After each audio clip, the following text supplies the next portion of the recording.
Kajian Islam.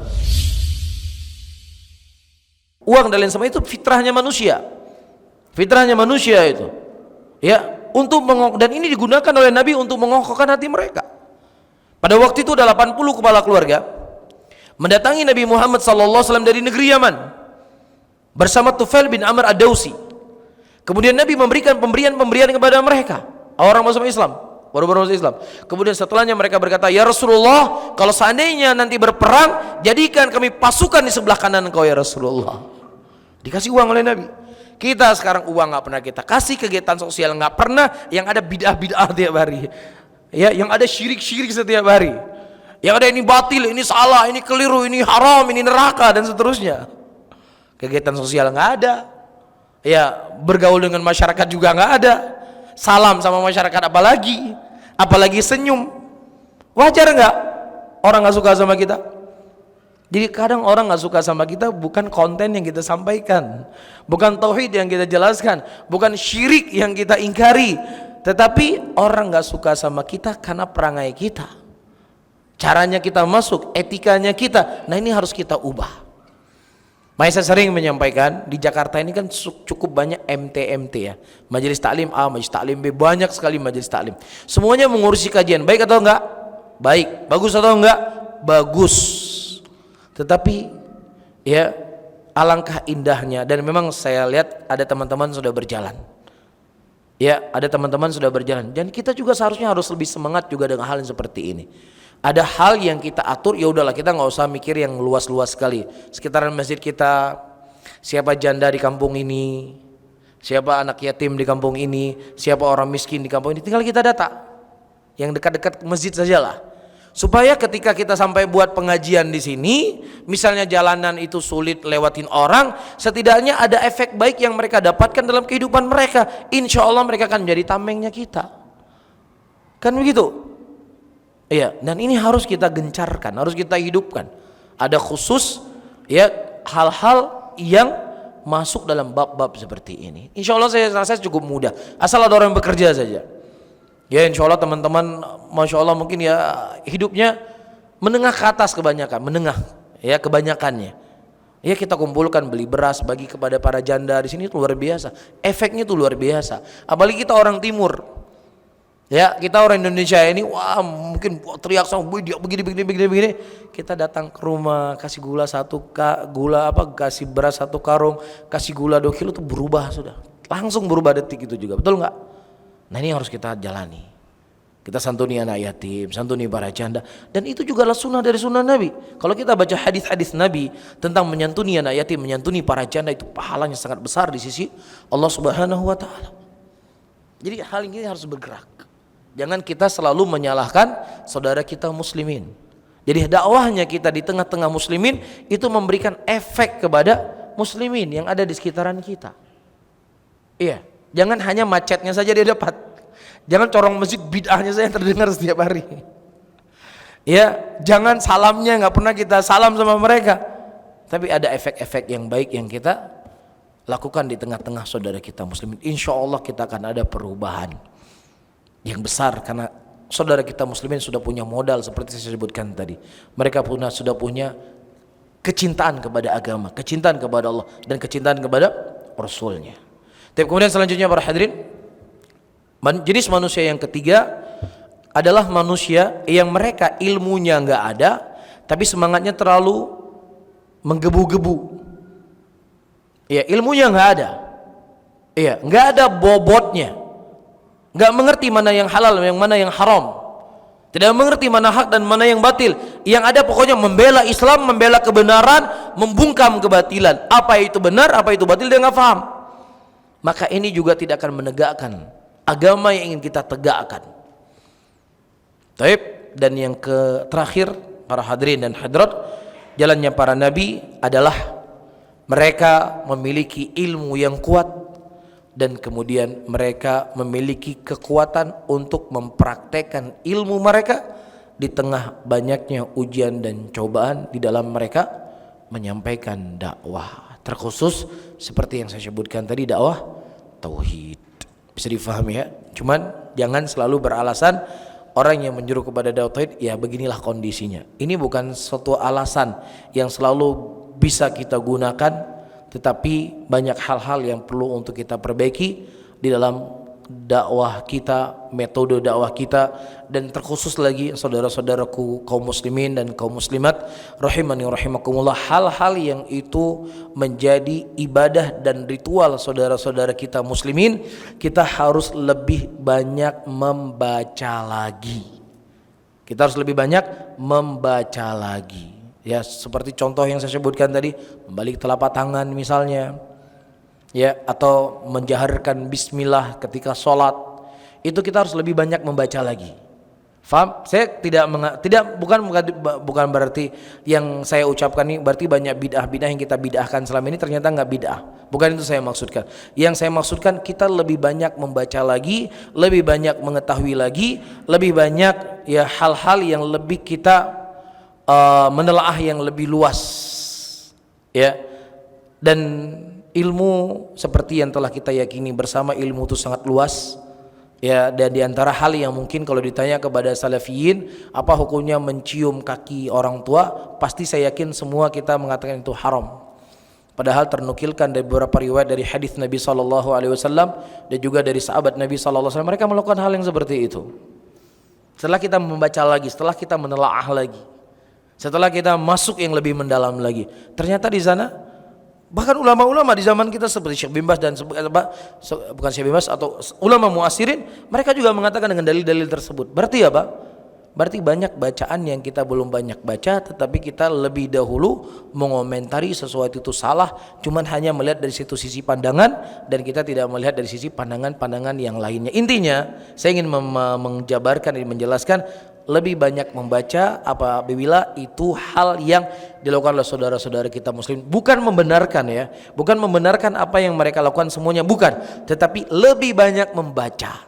Ketika kita lebih banyak membaca, maka walaupun misalnya itu pendapatnya adalah pendapat yang lemah, setidaknya cara mengingkari kita nggak perlu 12 pas. Faham? Efeknya itu maksud saya. Faham? Contoh lagi ya, sedikit contoh. Di kalangan para penuntut ilmu, isbal itu kan sudah final, ya. Isbal itu haram. Bahkan yang lebih parahnya lagi, ciri-ciri seorang salafi adalah tidak isbal. Itu kan pandangan para penuntut ilmu, betul atau enggak? Padahal jumhur ulama yang mengatakan isbal itu hukumnya makruh. Segelintir ulama yang mengatakan isbal itu haram. Walaupun kita lebih condong dari apa yang dijelaskan oleh para ulama kita akan keharamannya, tetapi menyelisih pendapat jumhur ulama itu bukan masalah yang mudah, itu masalah yang sulit dalam masalah fikih ketika menyelisih jumhur ulama. Faham di sini? Namun ketika kita mengetahui ada perselisihan yang seperti ini, kita melihat saudara kita, ada orang misalnya seorang ustadz mengatakan isbal itu hukumnya makruh, udah nggak usah baperan, nggak usah, wah ini udah menyimpang dia, wah udah sesat dia. Ya, jadi biasa saja, itu yang ingin saya sampaikan. Mafhum? Ya, kecuali kalau ada ustadz yang mengatakan sifat Allah nggak di langit, Allah di mana-mana. Ini lain masalahnya. Ini masalah final sudah, ini masalah akidah, ini masalah sudah disepakati. Tapi masalah-masalah fikih ini saya katakan kita harus lebih banyak membaca. Apalagi menjadikan ciri-ciri seorang salafi pakai celana pakai celana di atas mata kaki. Kalau celana di bawah mata kaki ahlul bidah. Dia salafi, bukan salafi, celana di bawah mata kaki. Nah, ini parah ini. Lebih parahnya lagi nggak pakai peci. Ciri-ciri salafi pakai peci kemana-mana. Kalau nggak pakai peci bukan salafi. Nggak kuat berpegang teguh di atas sunnah kalau nggak pakai peci. Subhanallah. Peci ini adat mas, bukan sunnah Nabi, ini adat. Abu Lahab dulu di zaman dia pakai penutup kepala juga dia. Jadi para ulama ketika mereka membahas masalah usul fikih, mereka menerangkan bahwasanya makanan, pakaian itu adalah adat dan kebiasaan pada waktu itu. Yang ada bagi kita menutup aurat dengan sempurna, tidak menampakkan aurat kita. Jadi kalau nanti ada ustadz misalnya atau siapa teman-teman kajian pakai celana, pakai baju kemeja, wah ini ente udah futur ya. Nggak pakai jubah lagi, nggak pakai peci lagi. Iya, masalah peci ini bukan sunnah. Nah, ini lagi kita katakan, ketika kita berkataan peci sunnah, kita sudah menisbatkan sesuatu kepada Nabi yang itu bukan dari sunnah Nabi. Syekh Sulaiman Ruhaili beliau mengatakan kalau seandainya di sebuah negeri yang adat dan kebiasaannya orang nggak pakai penutup kepala, ya udah kita jangan pakai penutup kepala. Itu kata Syekh Sulaiman Ruhaili, kecuali kalau memang di sana para penuntut ilmu, para kiai, ya memang sudah menjadi adat dan kebiasaan kita di Indonesia, para kiai itu memakai penutup kepala, ya sudah kita memakai penutup kepala, karena untuk membedakan penuntut ilmu yang bukan penuntut ilmu. Tapi kalau seandainya nanti orang nggak pakai peci, jangan dikatakan sudah futur, sudah nggak sunnah lagi. Ya, ini parah ini. Bisa difahami para hadirin? Jelas ya? Jadi itu hal yang perlu kembali kaidah yang pertama saya sebutkan tadi, matangkan ilmu. Karena perlu untuk pematangan ilmu supaya kita lebih mudah dalam menyampaikan dakwah. Mana yang kita di situ bersikap satu warna, mana di situ kita boleh abu-abu. Ya, maka butuh ilmu yang matang. Dan inilah yang kadang menjadi sebab kita bisa lebih mudah merangkul dengan saudara-saudara kita muslimin. Dan saya tutup pada satu masalah sedikit saja. Saya pernah mengantarkan santri-santri untuk tes ke Madinah. Di antara soal yang paling sering diajukan oleh yang menguji, untuk apa tujuan kamu kuliah di sini? Semua menjawab, saya ingin mengetahui tauhid, mengetahui syirik, dan untuk membantah kesyirikan. Ya Syekh, biasa saja.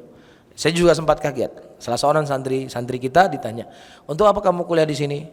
Saya ingin mengetahui ya madhab fikih lebih mendalam supaya saya bisa merangkul saudara saya, katanya. Masya Allah, ente cerdas, kata Syekh. Anta fakih, kata Syekh. Anta dzaki, ente harus lulus, kata Syekh. Alhamdulillah lulus. Ini kan kenapa? Karena disitulah cara pendekatan kita dengan masyarakat. Kita lebih lebih mendalam memahami fikih-fikih yang memang itu fikih diamalkan oleh muslimin. Nah, ketika kita nanti kritik atau kita salahkan fikih yang diamalkan, kita pakai kitab mereka. Oh ya, salah ternyata ya. Tapi kalau kita kritik pendapat mereka, kita bawa pendapat Ibnu Taimiyah, kita bawa pendapat Muhammad bin Abdul Wahab, kita bawa pendapat Ibnu Utsaimin, yang nggak bakal diterima. Ini ulama Wahabi semua, gimana kamu mau terima? Tapi kalau kata Nawawi demikian, kata Al-Baihaqi demikian, kata Imam Syafi'i demikian, itu kan lebih mudah mereka terima, karena itu ulama-ulama yang mereka juga muliakan. Ini salah satu cara bagaimana supaya kita bisa merangkul saudara-saudara kita muslimin dan meluruskan hal-hal yang menurut syariat itu adalah salah. Bisa difahami ya? Wallahu taala alam. Besok mungkin ini yang bisa saya sampaikan, mudah-mudahan bermanfaat buat saya sendiri dan juga kepada hadirin hadirat semuanya. Tapi mungkin ada beberapa soal di sini. Ada beberapa soal, ada satu kertas yang mau saya jawab. Tentunya saya bebani oleh Allah apa yang saya tidak ketahui. Apa arisan ada ribanya? Pertanyaan titipan dari emak-emak. Apa penyebab hilangnya hidayah? Tapi para hadirin dan hadirat rahimani wa rahimakumullah, arisan ya itu adalah transaksi yang namanya hutang. Misalnya kita main arisan atau bahasa kami di Aceh julu-julu, ya arisan. Satu orang setiap bulan misalnya 1 juta. Ada yang bermain berapa orang? 20 orang. Berarti berapa? 20 juta. Diundi nomornya 1, 2, 3 sampai 20. Nah, kita mendapatkan undian yang pertama. Ya, kita pegang uang 2 juta. Uang kita berapa di situ? 1 juta. Berarti berapa kita hutang? 19 juta. Kita berhutang uang 19 juta dari 19 orang tadi. Hutang kan transaksinya kan? Hutang kan? Begitu juga ketika nomor 2 dapat, dia berhutang ke 19 orang tadi. Dan kaidah yang disebutkan dalam nas, setiap pinjaman yang ada manfaatnya kepada si peminjam, maka itu apa namanya? Riba. Nah, biasa orang yang main arisan, misalnya hari ini warisannya di rumah saya. Siapa yang dapat hari ini ketika diundi, maka selanjutnya di rumahnya dia. Kan? Nah, manfaat yang kita dapatkan dari uang yang kita hutangkan tadi 1 juta, setiap bulan kita dapat makan. Ya, bulan ini dapat rumah ini, bulan fulan dapat rumah fulan. Jadi kita pinjamkan uang kepada dia 1 juta, setiap bulan kita dapat manfaat. Apa manfaatnya? Dapat apa? Dapat makan. Riba atau enggak riba? Riba ini namanya. Riba enggak? Ada manfaat kembali kepada kita makan. Nah, bagaimana caranya? Ya udah, caranya nggak usah makan-makan. Atau cara kedua, kita kumpul uang yang lain ya untuk beli makanan. Ini bulan depan di rumah si fulan. Ayo kita kumpul uang 50.000, besok biar saya yang masak. Ya, nah bulan ketiga begitu lagi, kumpul uang 5.000, 50.000 untuk makan bulan depan. Itu tidak ada masalah. Tapi kalau seandainya uangnya itu adalah dari hasil dari hasil arisan tadi, dari hutang yang kita hutangkan, kemudian dia harus membayar makan untuk kita memberikan makan untuk kita selama 1 bulan, selama 1 tahun berarti ya. Taib, maka itulah riba. Dan itu tidak dibenarkan dalam Islam. Apa penyebab hilangnya hidayah? Taib. Pertama, para hadirin dan hadirat, hilangnya hidayah. Terkadang seseorang itu memang memilih untuk sesat. Dia memilih dirinya untuk menyimpang. Dia memilih dirinya untuk memilih jalan kebatilan. Falamma azaghu azaghallahu qulubahum. Ketika hatinya sudah mulai menyimpang dari hidayah, maka Allah Subhanahu wa taala semakin menyimpangkan dia. Allah semakin menyesatkan dia. Setiap saya mau mendengar satu potongan video, semalam saya sampaikan juga di kajian. Ya, dalam video itu ada syekh, beliau mencuplik ceramah-ceramah orang-orang yang membolehkan mengucapkan selamat Natal. Beliau cuplik pertama, ditanya, apakah boleh mengucapkan selamat Natal? Boleh, mubah. Baik. Kemudian dinukilkan lagi orang yang lainnya, yang tadinya itu asalnya mubah juga. Ditanya, apakah boleh mengucapkan selamat Natal? Mustahab hukumnya, jadi sunnah. Kemudian naik lagi, apa hukumnya mengucapkan selamat Natal? Wajib. Wajib setiap muslim untuk mengucapkan selamat Natal. Berarti kalau dia tidak mengucapkan, dia jatuh dosa. Kemudian ditanyakan lagi, ini orangnya berbeda-beda, cuma dipotong-potong. Falamma azaghu azaghallahu qulubahum. Nuwallihi ma tawalla. Kami palingkan kemana mereka mau berpaling. Ditanya, apa hukumnya mengucapkan selamat Natal? Siapa yang tidak mengucapkan Natal kepada orang Nasrani, huwa ahlun nar, katanya, penghuni neraka jahanam. Ajib enggak? Enggak mengucapkan selamat Natal jadi penghuni neraka. Jadi sama seperti orang berbuat syirik enggak mengucapkan selamat Natal. Sama seperti orang berbuat kekufuran tidak mengucapkan selamat Natal. Begitulah sesatnya manusia. Yang kesesatan itu tidak akan berhenti, dia terus akan berkembang. Ya, dan tokoh-tokoh hari ini yang kita tahu dulunya tokoh agama yang lulusan dari Mekah, tapi subhanallah berbicara dengan kalimat-kalimat kekufuran. Ya, ucapan-ucapan yang sangat mengerikan. Dan itu sedikit demi sedikit. Bisa difahami? Sehingga kita harus menjaga hidayah ini, jangan sampai ya kita menyimpang, dan caranya ya jangan kita berbuat sesuatu yang menyelisih dari sunnah Rasulullah sallallahu alaihi wasallam, karena itu merupakan jalan yang paling cepat untuk kita menyimpang. Al-Imam Malik rahimahullah, ketika ada seseorang yang waktu itu dia ingin tawaf atau dia ingin miqat di Masjid Nabawi. Taib, karena dengan miqat di Masjid Nabawi pahalanya lebih banyak, karena lebih lama talbiyahnya, dia harus banyak pahala lah. Kemudian ditegur oleh Imam Malik. Kemudian Imam Malik membaca ayat falyahdharil ladzina yukhalifuna an amri an tusibahum fitnah. Berilah peringatan kepada orang-orang yang menyelisih perintah kami, dia akan ditimpa kepada mereka fitnah. Jadi Imam Malik menjadikan dalil ini ketika seseorang berbuat bid'ah, ketika seseorang berbuat hal yang menyimpang dari agama, ini merupakan sebab Allah akan menarik hidayah dari dirinya. Bisa difahami ya? Dan hal-hal yang lainnya, berbuat dosa, berbuat maksiat, ya, ini juga akan mengikiskan sedikit demi sedikit rasa manisnya hidayah dalam hati seseorang. Wallahu ta'ala alam. Mungkin kita tutup kajian kita di siang hari ini. Mudah-mudahan bermanfaat untuk saya sendiri dan juga kepada hadirin dan hadirat semuanya.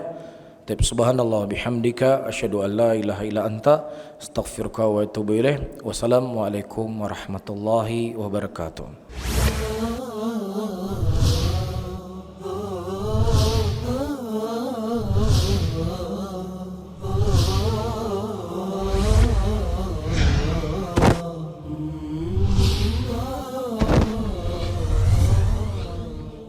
Kajian Islam.